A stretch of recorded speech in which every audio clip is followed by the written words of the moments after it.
बंसीलाल जी की अति प्रिय भजनलाल जी, जो कंधे के ऊपर बंदूक टांग के चंडीगढ़ के एमएलए हॉस्टल में घूमते थे कि मैं बंसीलाल के एमएलए की रखवाली करता, उसका इनाम मिला। बंसीलाल जी ने उसको कृषि मंत्री बनाया। लेकिन जब भजनलाल जी ज्यादा तिकड़म पेश करने लगे तो सन 75 में उसको कृषि मंत्री पद से हटा दिया और वो छोड़ के कांग्रेस वो जुड़ गए जगजीवन राम जी की कांग्रेस जे के साथ। और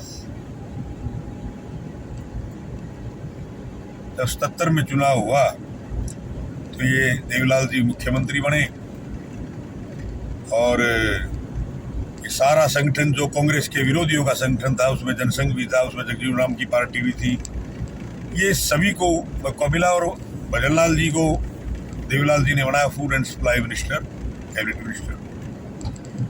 और फिर गड़बड़ करके देवीलाल के साथ में जब चौधरी चरण सिंह और वीपी सिंह का खेमा अलग अलग हुआ तो देवीलाल जी चले गए चौधरी चरण सिंह गुट में और ये बलदेव सिंह तायल, खुर्शीद अहमद वगैरह मेवात के, उन्होंने मिलके देवीलाल के एमएलए को लेके भजनलाल ने देवीलाल को पद से हटा के खुद सीएम बन गए उसी में।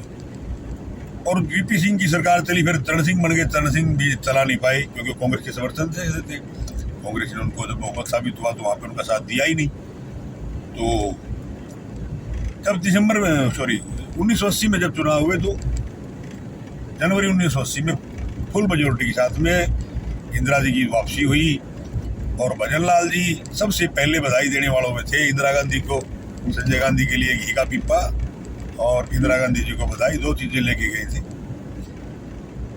और इंदिरा जी से कहा कि क्योंकि 9 राज्यों में हरियाणा से अतिरिक्त नॉन कांग्रेस की गवर्नमेंट थी, जवाहरलाल जी को, भजनलाल जी को पता था कि इनको सारी सरकारों को तोड़ेगी, तो उन्होंने पहले ही अपनी सरकार ले जाके इंदिरा जी के चरणों में समर्पित कर दी। और इंदिरा जी ने भी उनको आशीर्वाद दे दिया कि सबका कांग्रेस में विलय करवाओ। और जैसे आजकल बीजेपी शुद्धिकरण करवाती है तो इंदिरा जी ने भजनलाल का शुद्धिकरण कर दिया और वो हो गए कांग्रेस के मुख्यमंत्री। उसके बाद में जो देवीलाल जी थे वो संघर्ष करते रहे चौधरी चरण सिंह के लोकदल में शामिल होकर के।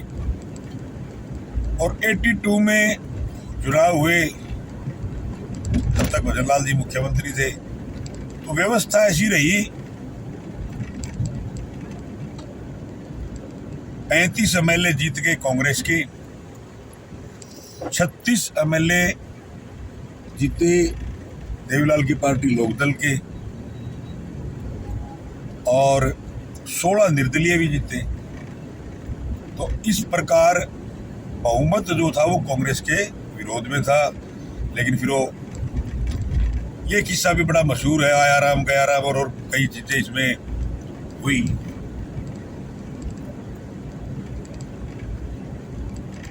लेकिन धोखा हुआ उस वक्त देवीलाल के साथ। इंदिरा गांधी ने राज्यपाल को बोल करके, इसके बाद देवीलाल ने राज्यपाल को थप्पड़ भी मारा। नाड़ी आदमी था ही, सीधा देसी जाट, मारता रहा भी थप्पड़, अब क्या होता है। तो मेजॉरिटी होने के बावजूद भी भजनलाल को दोबारा से शपथ दिलवा दी गई। और फिर शपथ लेने के बाद में तो पता ही है सब कुछ, दिल खोल के बांटने वाले भजनलाल। सभी हम जो निर्दलीय थे, जिसने भी जो पद मांगा उसी को वो पद दे दिया। और देवीलाल जी फिर एक बार संघर्ष के रास्ते पे निकल गए कि वह आके देखा कि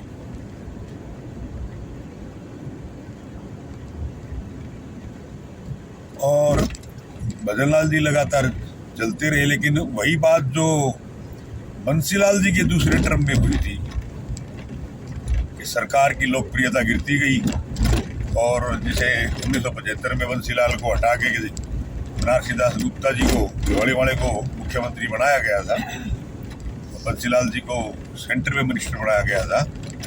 उसी प्रकार सन 76 में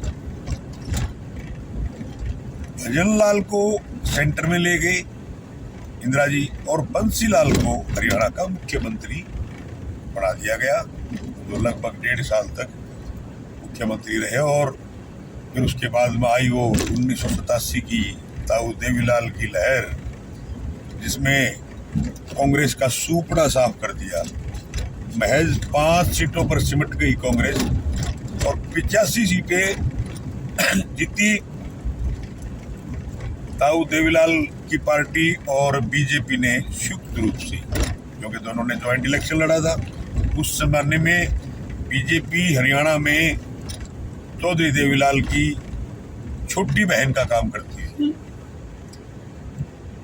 तो फिर हुए 1987 के चुनाव और चौधरी देवीलाल जी बन गए मुख्यमंत्री हरियाणा के। तो भाई इससे आगे की जो इसके बीच में एक मैं आया राम गया राम की जो कहानी है हरियाणा में, वो लोग समझते हैं कि वो भजनलाल के टाइम की है, लेकिन भाई वो भजनलाल के टाइम की नहीं है। वो कहानी है हसनपुर से एक विधायक होते थे गयाराम जी, और जब पहला चुनाव हुआ, जब राव वीरेंद्र सिंह जी मुख्यमंत्री बने हरियाणा के अंदर 1967 में, तो उस वक्त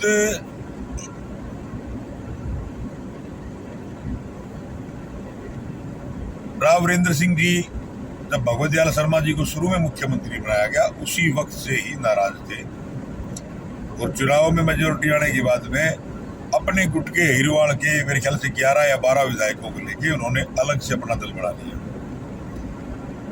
गयाराम जी हसनपुर से निर्दलीय विधायक चुने हुए थे, तो वो एक दिन में 3 बार इन्होंने एक यूनाइटेड फ्रंट बनाया था, जिसमें जनसंघ भी था, बाबू जगजीवन राम की पार्टी भी थी और छोटे मोटे और शायद 13 निर्दलीय थे, वो इकट्ठे थे।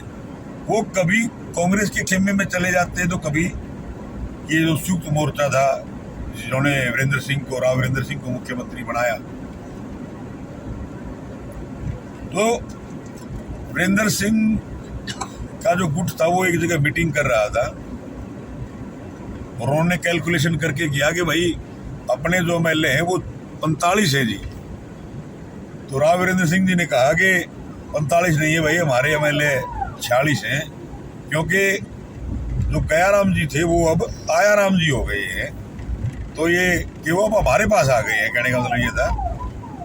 तो इस प्रकार ये कहावत बनी आयाराम और गयाराम की। तो भाई देसी सी सरल भाषा में मैं सुना रहा हूँ भाई अपना किस्सा। ये बातें राजनीति की जानकार भी है, हर एग्जाम में आती है। हो सकता है अगर आप इंजॉय कर रहे हो तो आप भी चैनल को सब्सक्राइब करें और आप अपने जानने वालों को भी करवाएं भाई। ओके।